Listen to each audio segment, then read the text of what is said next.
Education, Equality and Access Officer at Bristol Students' Union. We want to find out from her why the period party and why is there a need for it. So Des, what is going on here?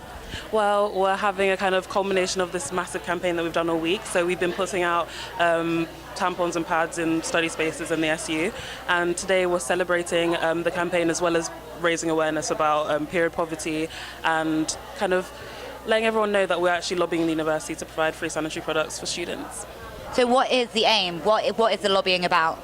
So we kind of want the Student Health Service to provide monthly provisions for those who really struggle, and also putting tampons and pads in study spaces, so all toilets. So people don't kind of suffer, and also it should really be treated as like a public good, the same way that toilet roll and soap is. And what is period poverty and why is it such a problem, especially for students? Period poverty essentially is when you can't afford to kind of buy the pads and tampons that you need when you menstruate. It's something that affects a lot of people, so there's been a lot of kind of talk in the media about young girls not going to school and people kind of struggling, and there being a lot of uptake in food banks. In terms of students, I think there's a massive shortfall between your student loan and what your actual expenses are. So I think for a lot of students, the reality is that when you're about to get your period, you kind of are filled with dread because you're going to have to fork out some money to just have your period in a dignified way. So it's really, really a hot button issue, and I think that is it's really important for students. And would you say that periods and period poverty on the whole are still quite a taboo subject? Do you think, I would say it's quite a statement having a free periods party. Would you say that's kind of the sense at the university?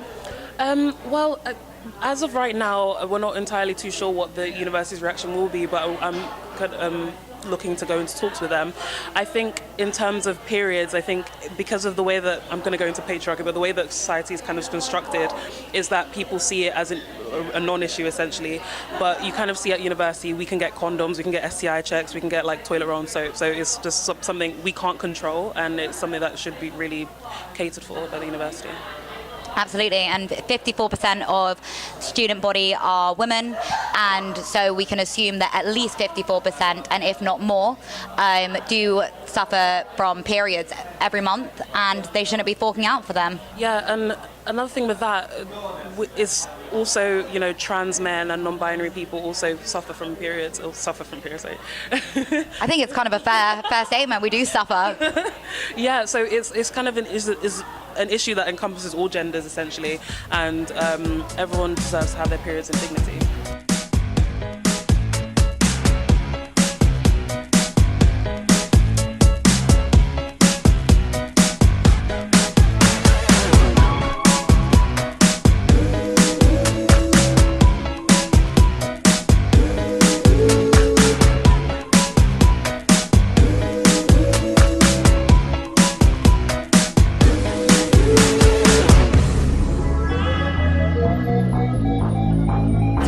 With Morag and Lily from the Homeless Period. Could you tell us a little bit about what the Homeless Period is? Yeah, so the Homeless Period is an organisation that we are running in Bristol, which we're looking to become a student-led volunteering group with the SU, but currently we are just an independent group. And what we're doing is campaigning to raise awareness of the Homeless Period, and also to get products to the homeless shelters within Bristol, because a lot of the time they're lacking in sanitary wear. I just think it's really important that we remove the stigma that is attached to homeless women, anyone on their period, but particularly for homeless women, because so they don't feel ashamed to ask for sanitary products in homeless shelters and stuff. We are here with Molly Cato, who is the Green Party MEP, and we want to know why period poverty is such an issue and why she's here campaigning on the matter. So, Molly. So I was here in Bristol during the general election campaign, and we launched our policy of ending period poverty, saying that young women and girls in school should have free sanitary products, and poor women on lower incomes should have them for all their lives. And I think it's really exciting what you're doing today, because it's great to see all the sort of sanitary towel cakes and It's a bit of a surprise, but really interesting. And I've had quite a lot of fun with this sort of campaigning as well in the European Parliament, where I fought to have VAT taken off sanitary towels. I mean, it's ridiculous. They're taxed as if they were luxuries.